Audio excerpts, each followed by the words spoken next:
संदेश बुलंदतोफ TV news.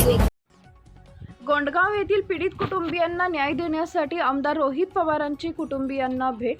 Gondgaon तालुका भडगाव येथील कल्याणी प्रकरणाला 3 वर्ष उलटूनही फास्ट ट्रॅक कोर्टात न्याय न मिळाल्यानं पुणे बीडसह अनेक ठिकाणी नवीन प्रकारच्या क्रूर घटना घडत असल्यानं आमदार रोहित पवार यांनी गोंडगाव तालुका भडगाव येथील 3 वर्षापूर्वी घडलेल्या कल्याणी हत्याकांड प्रकरणाच्या कुटुंबियांची भेट घेत व्यथा जाणून घेतल्या।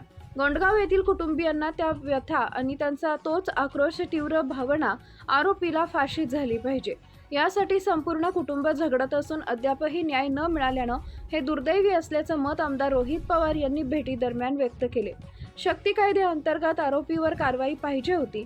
यावेळी पीडित कुटुंबियांनी गावातील तरुणांवर गुन्हे दाखल झाले असून ते मागे घ्यावे व आरोपीवर कठोर कारवाई होण्याची मागणी केली आहे। गेल्या अनेक दिवसांपासून पीडित कुटुंबियांना जागेअभावी घरकुलाचा लाभ मिळत नसल्याची खंत त्यांनी बोलून दाखवली। भडगाव पोलीस स्टेशनतर्फे कायदेशीर कारवाईची माहिती आमदार रोहित पवार यांना देण्यात आली आहे। शासकीय अधिकाऱ्यांच्या गाड्या, तोच ताफा, सर्व वृत्तवाहिनी, मीडिया, पत्रकार, कक्ष अधिकारी वर्गाच्या ताफेनं पीडित कुटुंबियांचा विषय पुन्हा चर्चेला आला।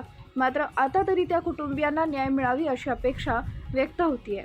सतीश पाटील, भडगाव तालुका प्रतिनिधी।